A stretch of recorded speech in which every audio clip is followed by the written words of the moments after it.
फूलमती काकी, अंजलि दीदी के लिए शहर से फोन आया है, जल्दी से भेजो दुकान पे, नहीं तो फोन कट जाएगा। हाँ हाँ बेटा, अभी भेजती हूँ। अंजलि बेटा, तेरे लिए शहर से फोन है, सब काम छोड़ के जल्दी जाके सुन ले, नहीं तो फोन कट जाएगा। हाँ माँ, अभी जाती हूँ, जरूर मीनाक्षी दीदी का फोन आया होगा। हाय अंजलि। नमस्ते दीदी, मेरा मतलब हाय, कैसी हो आप? यहाँ तो सब ठीक है। मामा मामी कैसे हैं? तू कैसी है? मेरे तो एग्जाम्स होने वाले हैं, हर रोज कॉलेज जाना पड़ता है, lectures, extra classes, private coaching. ओ मैं तो इतना थक जाती हूँ, क्या बताऊँ।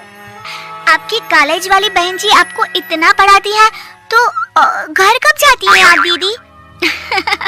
अरे नहीं नहीं, ये सब सिर्फ मेरी प्रोफेसर नहीं पढ़ाती, मैं अलग से दूसरे टीचर्स के पास भी पढ़ने जाती हूँ। दीदी फिर तो आप बहुत थक जाती होगी ना, आप ना पैदल मत जाया करो, टांगा ले लिया करो दीदी। नहीं मेरी भोली बहन, ना मैं पैदल जाती हूँ, ना ही यहाँ टांगा मिलता है, मैं बस से जाती हूँ और थोड़ी दूरी के लिए रिक्शा ले लेती हूँ। सच्ची? वहाँ पर टांगे नहीं बस चलती है? वाह, वो भी हर रोज? हमारे गांव में भी बस आती है, दिन में 2 बार। यही तो खास बात है शहर की, यहाँ बसें पूरा दिन दौड़ती हैं सड़कों पर, और सिर्फ बसें ही नहीं, कार, स्कूटर और ट्रक भी, और तो और थोड़ी दूरी पर तो हवाई जहाज भी है, जहाँ से हवाई जहाज आसमान में उड़ते हैं। अच्छा दीदी, मैं फोन रखती हूँ, बुआ जी फूफा जी को मेरा नमस्ते कहना। हाँ माँ, हम लोग शहर में क्यों नहीं रहते? बुआ जी, फूफा जी और मीनाक्षी दीदी तो शहर में ही रहते हैं। अरे क्योंकि तेरे बुआ जी की शादी शहर में हुई थी, इसलिए बेटा। शादी से पहले वो भी तेरे पापा और दादा दादी के साथ गांव में ही रहती थी। तो फिर माँ, मुझे शहर भेज दो ना, मैं भी शहर देखना चाहती हूँ। इतनी बार मीनाक्षी दीदी से शहर के बारे में सुन चुकी हूँ, अब मैं भी वहाँ जाकर देखना चाहती हूँ। बस आप मुझे शहर भेज दो। ठीक है, इस बार गर्मियों की छुट्टियों में कुछ दिन रह आना शहर, अपनी बुआ के घर। अब तो खुश ना? हाँ माँ, बहुत खुश। आप देखना मैं शहर जाके कितने मजे करती हूँ। अंजलि अगले दिन स्कूल जाती है और वहाँ अपने सारे दोस्तों को अपने शहर जाने की बात बताकर चिढ़ाती है। अरे श्रद्धा, शीतल, सरोज, तुम लोग इन गर्मियों की छुट्टियों में कहाँ जा रही हो? एकादशी वाले गांव के मेले में। हम तो दूसरे गांव में नानी के घर जाएंगे, उनका घर नहर के किनारे है, बड़ा मजा आएगा। हम इस बार कहीं नहीं जा रहे, बल्कि हमारे घर में रहने के लिए मेहमान आएंगे। और तू? अरे मेरा क्या है, मैं तो बस पास वाले शहर जा रही हूँ, अपनी बुआ जी के घर, वहीं रहूंगी कुछ दिन। तुम लोग चिंता मत करना, मैं चिट्ठी लिखूंगी तुम सबको वहाँ से। पापा मुझे तो चक्कर आ रहे हैं, जी घबरा रहा है। बेटा शहर आने की जिद भी तो तूने ही की थी, अब पहली बार बस में चढ़ी है तो यही होना था, भुगतो अब। अरे मामा जी, अंजलि, आप लोग आने से पहले बता तो देते, मैं लेने आ जाती बस स्टैंड तक। आओ आओ भैया, आओ बेटी अंजलि। माँ बुआ जी कैसे हैं वहाँ, और भाभी कैसी हैं? सब ठीक है, बस अंजलि जिद कर रही थी कुछ दिन आप लोगों के साथ रहने की, सो छोड़ने आ गया। दीदी आप मुझे शहर घुमाने ले जाओ ना, मुझे भी शहर देखना है। हाँ हाँ चल, तैयार हो जा जल्दी से।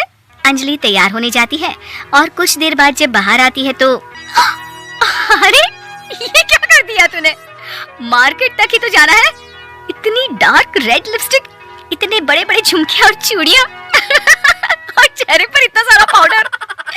मेरी बहन ऐसे नहीं चलेगा, जा और ये सब हटा के आ। अरे कैसे, क्यों?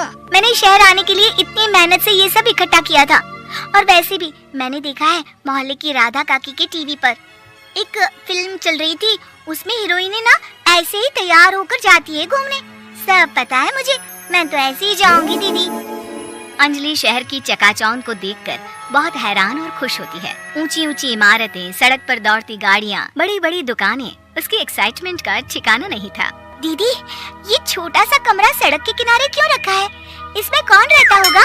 ये कमरा नहीं, पीसीओ है, पीसीओ। यहाँ पर लोग फोन करने आते हैं सिक्का डालकर। ओह, हमारे गांव में तो दुकान पे ही जाते हैं बात करने। अच्छा चल, तुझे रेस्टोरेंट में खाना खिलाने ले चलती हूँ। Excuse me, 2 plate noodles please and 2 Cola. Meenakshi को ऑर्डर प्लेस करते हुए अंजलि बहुत ध्यान से देखती है और थोड़ी ही देर में ऑर्डर लेकर वेटर आ जाता है और खाना टेबल पर रख देता है। अरे ये लंबी लंबी सेवइयां खाते कैसे हैं दीदी?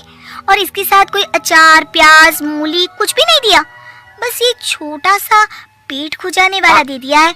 गांव में तो छोटे छोटे चावल ही होते हैं जो कि हाथ से ही खा लेती हूँ, अब इसे कैसे खाऊं दीदी?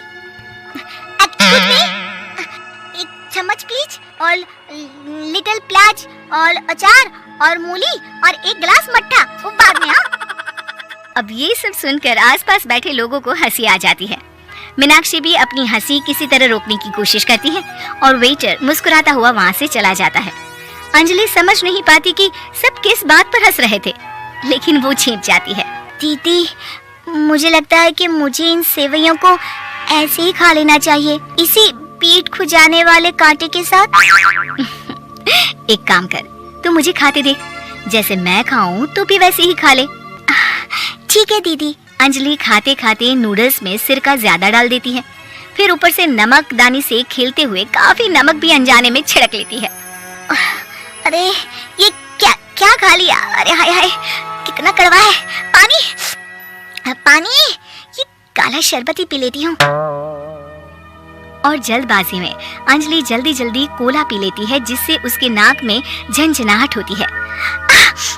दीदी, मुझे ले चलो यहाँ से, मैं ये सब शहरी खाना नहीं खा सकती। अब शर्म के मारे मीनाक्षी अपनी बहन को वापस घर ले जाती है और कहती है कि देख अंजलि, माना कि शहर और गांव एक दूसरे से बहुत अलग है, लेकिन इसका मतलब ये नहीं कि हमेशा शहर ही बेहतर हो और उस वजह से हमें वो सब करना पड़े जो हम नहीं कर सकते।